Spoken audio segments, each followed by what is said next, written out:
ಹರಿಕಥೆಯನ್ನು ಕೇಳಿ ಸುಮ್ಮನೆ ಹೋಗೋದಲ್ಲ. ಹರಿಕಥೆ ಅಂದರೆ ಒಂದು ವಿಶೇಷ.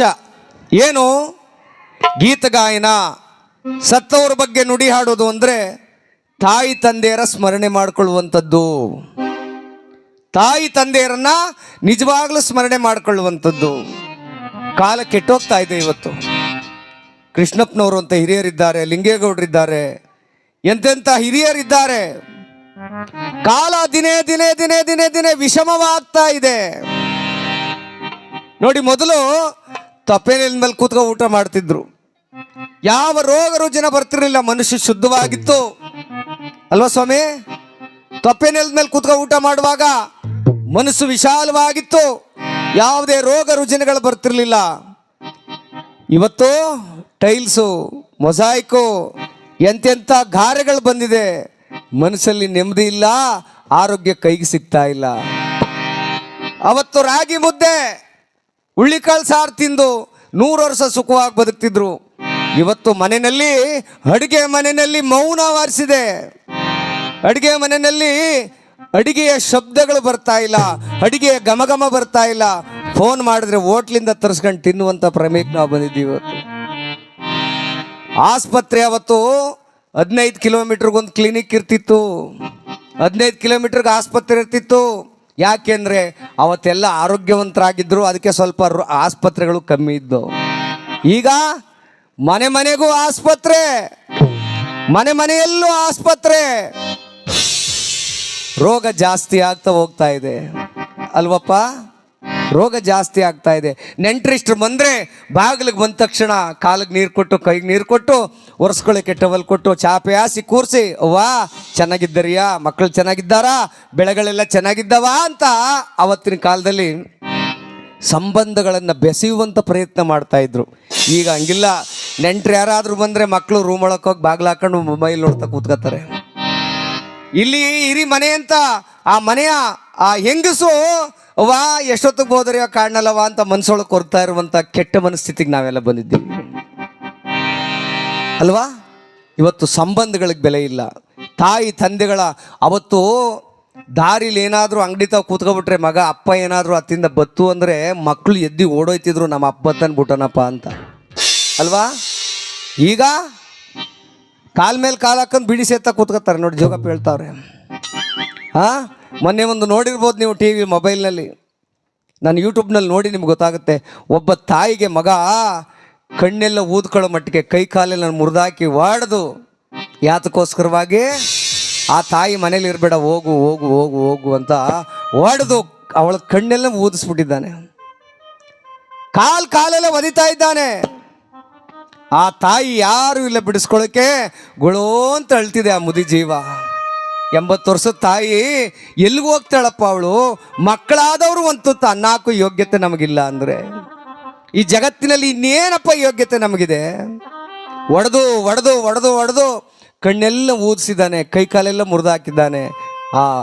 ಆ ದುರುಳ ಮಗ.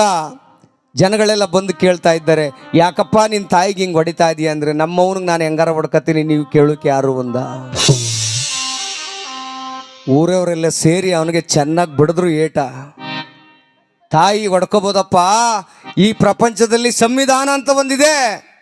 ತಾಯಿ ಮೇಲೆ ಕೈ ಮಾಡೋಕ್ಕೆ ಅಧಿಕಾರ ಕೊಟ್ಟವ್ರು ಯಾರು ನಿನಗೆ? ತಂದೆ ಮೇಲೆ ಕೈ ಮಾಡೋದಕ್ಕೆ ಅಧಿಕಾರ ಕೊಟ್ಟವ್ರು ಯಾರು ನಿನಗೆ? ನೀನು ಹುಟ್ಟಿದಾಗಲೇ ಅವರು ನಿನ್ನ ಮೆಟ್ರ ಚಿಮ್ಕೆ ಅಥವಾ ಕುತ್ತಿಗೆ ಹೆಚ್ಚಿಗೆ ಸಾಯಿಸ್ಬಿಟ್ಟಿದ್ರೆ ಇವತ್ತು ನೀನು ಅವ್ರ ಕೈ ಮಾಡೋ ಸ್ಥಿತಿ ಬರ್ತಿತ್ತಪ್ಪ.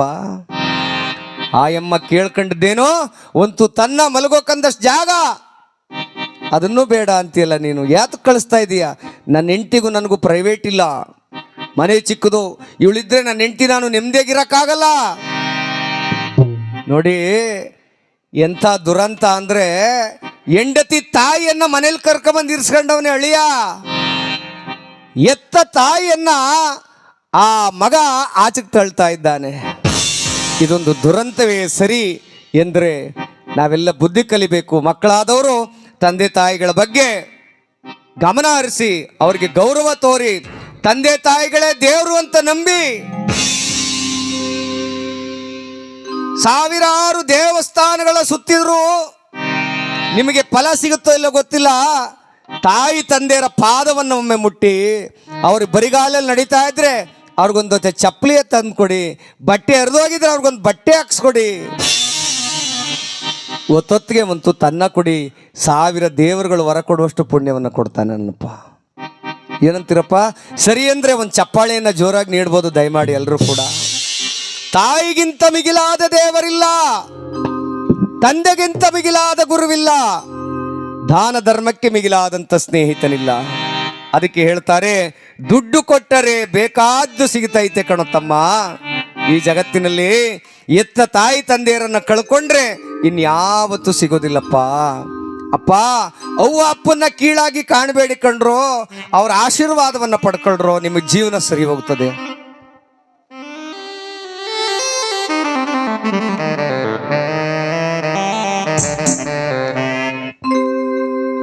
ಹಡೆದ ತಾಯಿನ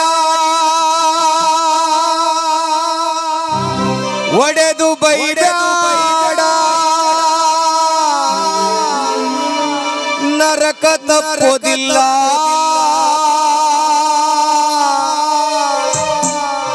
ತಂದೆ ತಾಯಿನ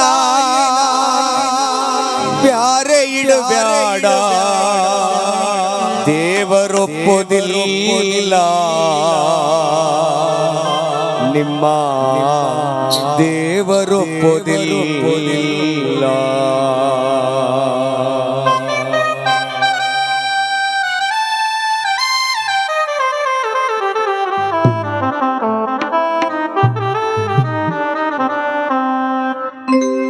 ದುಡ್ಡು ಕೊಟ್ಟರೆ ಬೇಕಾದ ಸಿಗುತ್ತೈತೆ ಈ ಜಗದಲ್ಲಿ ಕಾಣೋ.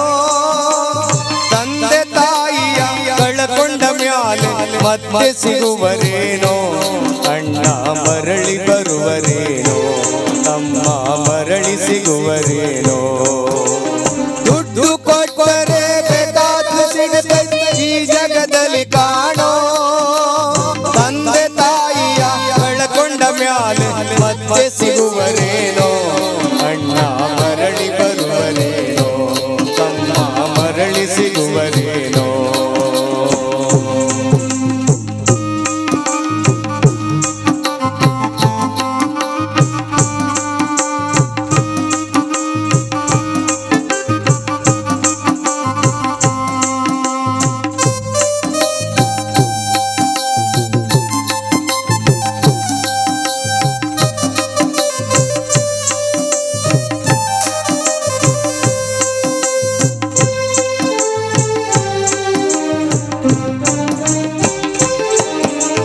ಒಂಬತ್ತು ತಿಂಗಳು ಸಂಕಟ ನೀಡಿ ಹೊಟ್ಯಾಗ ಬೆಳೆದೆಲ್ಲೋ, ಹುಟ್ಟಿ ಬರುವಾಗ ತಾಯಿ ಜೀವಕ್ಕೆಷ್ಟು ಕಷ್ಟ ಕೊಟ್ಟೆಯಲ್ಲೋ.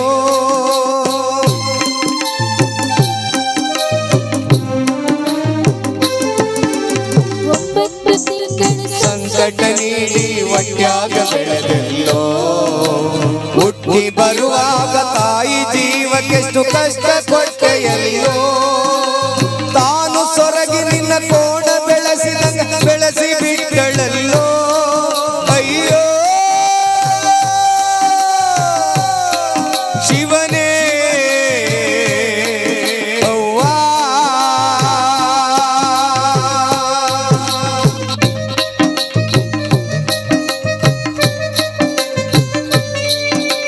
ತಾನು ಸೊರಗಿ ನಿನ್ನ ಕೋಣ ಬೆಳೆಸಿದಂಗ ಬೆಳೆಸಿ ಬಿಟ್ಟಳಲ್ಲೋ. ಬೆಳೆದ ಮಗನು ತನಗಾಸರೆ ಅಂತ ತಾಯಿ ತಿಳಿದಳಲ್ಲೋ. ಜೀವ ಇಟ್ಟಾಳು ನಿನ್ನ ಮ್ಯಾಲ. ತಾಯಿ ತಂದೆ ಮಕ್ಕಳನ್ನು ಬೆಳೆಸೋ ಪರಿ ಹಾಗೆ ಅಂದ್ರೆ, ನನ್ನ ಮಗ ನನಗೇನೋ ತಂದಿಕ್ತಾನೆ ಅಂತಲ್ಲ, ಯಾವ ತಂದೆನೂ ಬೆಳೆಸಲ್ಲ. ನನ್ನ ಮಗ ಈ ಊರಿನಲ್ಲಿ ಈ ಸಮಾಜಕ್ಕೆ ಒಂದು ಗೌರವಯುತವಾದ ವ್ಯಕ್ತಿಯಾಗಿ ಬೆಳೀಲಿ, ನನ್ನ ಹೆಸರನ್ನು ಉಳಿಸ್ಲಿ ಅಂಥೇಳಿ ಅವರ ಕಷ್ಟಪಡೋದನ್ನು ಒಮ್ಮೆ ನೋಡಿ ಮಕ್ಕಳೇ. ಅವರ ಕಷ್ಟಪಡೋದನ್ನು ನೋಡಿ. ಬರಿಗಾಲಿನಲ್ಲಿ ಆ ಒಣಗಿದ ಹೊಲದೊಳಗಡೆ ಕೆಂಡದಂಥ ಭೂಮಿಯಲ್ಲಿ ಕೆಲಸವನ್ನು ಮಾಡ್ತಿರ್ತಾರೆ. ಯಾರಿಗಾಗಿ? ಯಾರಿಗಾಗಿ? ತನ್ನ ಮಕ್ಕಳಿಗಾಗಿ ಕೆಲಸವನ್ನ ಮಾಡ್ತಾ ಇರ್ತಾರೆ. ಅಂತ ತಾಯಿ ತಂದೆನ ಯಾವತ್ತೂ ದೂರ ಮಾಡಬೇಡಿ. ಅದಕ್ಕೆ ಹೇಳ್ತಾರೆ ದೊಡ್ಡವರು, ದುಡ್ಡು ಕೊಟ್ಟರೆ ಬೇಕಾದ ಸಿಗುತ್ತೈತೆ ಈ ಜಗದಲ್ಲಿ ಕಾಣೋ, ತಂದೆ ತಾಯಿಯ ಕಳ್ಕೊಂಡ ಮ್ಯಾಲೆ ಮತ್ತೆ ಸಿಗುವರೇನೋ, ಅಣ್ಣ ಮರಳಿ ಬರುವರೇನೋ, ತಮ್ಮ ಮರಳಿ ಬರುವರೇನೋ.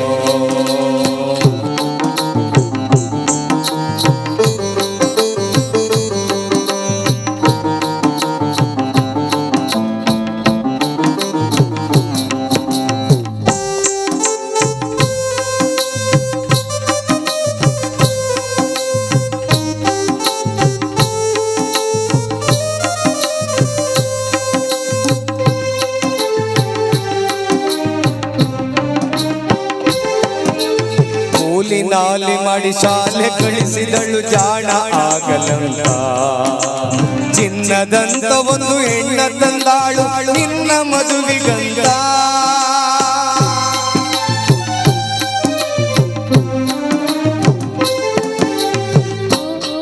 ಮಕ್ಕಳು ಅವ್ವ ಫೀಸ್ ಕಟ್ಲಿಲ್ಲ, ಮಾಸ್ಟ್ರು ಹೊರಗಡೆ ನಿಲ್ಸವ್ರೆ, ಅಪ್ಪ ನನಗೆ ಹೊಡಿತಾರೆ ಫೀಸ್ ಕಟ್ಟಪ್ಪ ಅಂದಾಗ ಆ ತಂದೆ ತಾಯಿಗಳು ತನ್ನ ಬಾಯಿಗೆ ಹೋಗೋದನ್ನು ಕಡಿಮೆ ಮಾಡಿ, ನನ್ನ ಮಕ್ಕಳಿಗೆ ಅವಮಾನ ಆಗಬಾರ್ದು, ನನ್ನ ಮಕ್ಕಳು ಸುಖವಾಗಿ ಬೆಳಿಬೇಕು ಅಂತ ಆ ಶಾಲೆಗೆ ಸೇರಿಸ್ತಾರೆ, ವಿದ್ಯಾವಂತನಾಗ್ಲಿ ಸಂಸ್ಕಾರವಂತನಾಗ್ಲಿ ಅಂತೇಳಿ.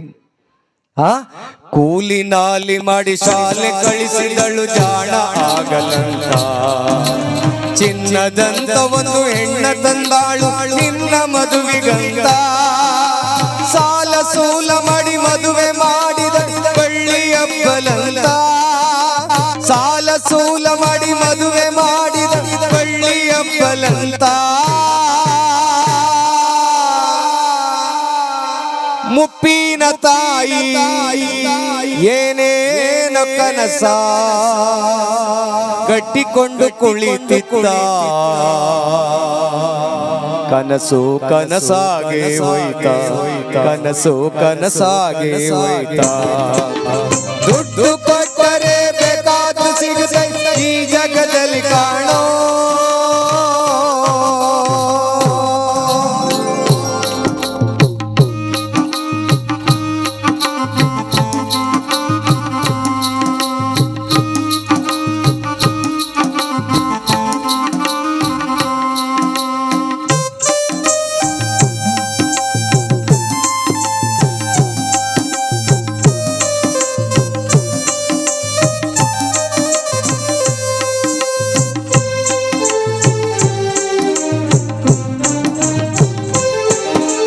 ಮಗಳಿಗಿಂತಲೂ ಹೆಚ್ಚೆಂತ ತಿಳಿದು ಸೊಸಿನ ಕಂಡಳಲ್ಲ, ಸೊಕ್ಕಿನ ಸೊಸೆಯು ತಾಯಿಯಂಗ ಅವಳ ನೋಡಿಕೊಳ್ಳಲಿಲ್ಲ.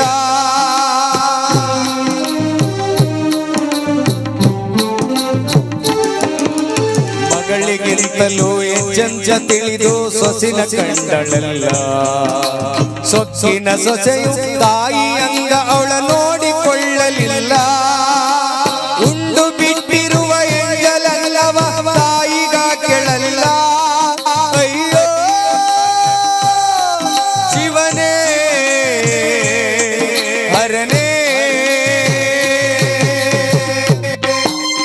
ಉಂಡು ಬಿಟ್ಟಿರುವ ಎಂಜಲಲ್ಲವ ತಾಯಿಗ ಕೆಳಲಿಲ್ಲ. ಮಗನ ಮೋಹಕ್ಕೆ ಎಂಜಲನ್ನವ ತಾಯಿ ತಿಂಗಳಲ್ಲ, ಅದನ್ನು ಯಾರಿಗೇಳಲಿಲ್ಲ, ಅದನ್ನು ಮಗನಿಗೇಳಲಿಲ್ಲ. ದುಡ್ಡು ಕೊಟ್ಟರೆ ಬೇಕಾದ ಸಿಗುತ್ತೈತೆ ಈ ಜಗದಲ್ಲಿ ಕಾಣೋ, ತಂದೆ ತಾಯಿಯ ಕಳ್ಕೊಂಡ ಮ್ಯಾಲೆ ಮತ್ತೆ ಸಿಗುವರೇನೋ, ಅಣ್ಣ ಮರಳಿ ಬರುವರೇನೋ, ತಮ್ಮ ಮರಳಿ ಸಿಗುವರೇನೋ.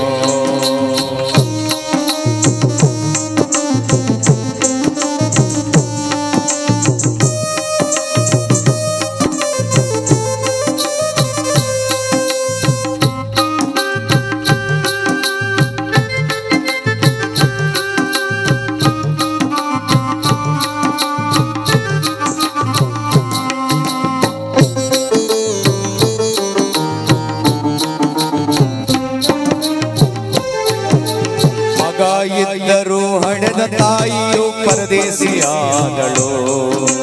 ಮಗ ಇದ್ದರೂ ಎತ್ತ ತಂದೆಯು ಪರದೇಶಿಯಾದಳು. ಮೊನ್ನೆ ಆ ನಾಗಮಂಗಲ ತಾಲೂಕಿನ ಒಂದು ಹಳ್ಳಿನಲ್ಲಿ ಇಬ್ಬರು ಗಂಡು ಮಕ್ಕಳು ತನ್ನ ತಂದೆಯನ್ನ ಹುಷಾರಿಲ್ಲ ಅಂತ ನಾಗಮಂಗಲದ ಆಸ್ಪತ್ರೆಗೆ ಕರ್ಕೊಂಬಂದು ಗ್ಲೂಕೋಸ್ ಹಾಕ್ಸಿ ಆ 8 ಗಂಟೆ ಕಾಡಿನಲ್ಲಿ ರಾತ್ರಿ 8 ಗಂಟೆ ಕಾಡಿನಲ್ಲಿ 8 ಗಂಟೆ ಹೊತ್ತಲ್ಲಿ ಮಧ್ಯ ಕಾಡಿನೊಳಗೆ ಬಿಟ್ಬಿಟ್ಟು ಅಣ್ಣ ತಮ್ಮ ಇಬ್ಬರು ಹೊರಟೋಗಿದ್ದಾರೆ ತಂದೆಯನ್ನ. ಅವೈನು ಹುಷಾರಿಲ್ಲ. ಸುತ್ತ ನೋಡಿದ್ರೆ ನಾಯಿಗಳು ನರಿಗಳು ಬೊಗಳ್ತಾ ಇದೆ. ಆ ಮಧ್ಯ ಕಾಡಲ್ಲಿ ಒಬ್ಬನ್ನೇ ಕೂರಿಸ್ಬಿಟ್ಟು ಪಾಪ ಹೊಂಟೋಗವ್ರೆ. ಯಾಕೆ ಅಂತ ಯಾರೋ ಒಬ್ರು ಕರ್ಕೊಂಡೋಗಿ ಅನಾಥಾಶ್ರಮ ಸೇರಿಸಿ ಕೇಳಿದಾಗ ಹೇಳ್ತಾರೆ, ಈ ನನ್ನ ಮಗ ನಮ್ಮ ಅಪ್ಪ ಬೇಡ, ನಮ್ಗಾಗಿ ಏನು ಮಾಡಲಿಲ್ಲ, ಇವ್ ನಾವು ಸಾಕೋದಿಲ್ಲ, ಸತ್ತೋದ್ರೆ ಎಲ್ಲರೂ ಬಿಸಾಕ್ಬಿಡಿ ಅಂತ ಹೇಳ್ತಾರಲ್ಲ. ಎಲ್ಲಿದೆ ಸ್ವಾಮಿ ಮಾನವೀಯತೆ? ಎಲ್ಲಿದೆ ಸ್ವಾಮಿ? ಎತ್ತ ತಾಯಿ ತಂದೆಗಳ ತುತ್ತನ್ನ ಕೊಟ್ಟು ಬೆಳೆಸಿಲ್ವ ಅವ್ರನ್ನ? ಮಗ ಇದ್ದರೂ ಹಡೆದ ತಾಯಿಯು ಪರದೇಶಿಯಾದಳು. ಮಗ ಇದ್ದರೂ ಎತ್ತ ತಂದೆಯು ಪರದೇಶಿಯಾದಳು. ಅಲ್ಲಿ ಇಲ್ಲಿ ಭಿಕ್ಷೆಯ ಬೇಡಿ ಕಾಲ ಕಳೆಯುತ್ತಾಳೋ. ಕಣ್ಣು ಕಾಣಲಿಲ್ಲ, ಕಿವಿಯು ಕೇಳಲಿಲ್ಲ.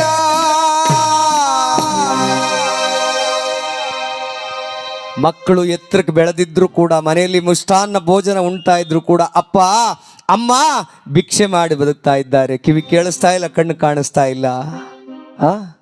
ಈ ಸಮಾಜಕ್ಕೆ ಏನು ಹೇಳ್ಬೇಕು ಸ್ವಾಮಿ? ಕಣ್ಣು ಕಾಣಲಿಲ್ಲ, ಕಿವಿಯು ಕೇಳಲಿಲ್ಲ, ಎಷ್ಟು ದಿನ ಇರುತ್ತಾರೋ ತನ್ನ ಮಗ ಸೊಸೆಯರ ಚೆನ್ನಾಗಿಡುವಂತ ದೇವರ ಬೇಡ್ಯಾರೋ. ತಾಯಿ ಬೀದಿಯಾಗ ಸತ್ತಾಳೋ, ತಾಯಿ ಕೊನೆಯು ಸಿರೆಳೆದಾಳೋ.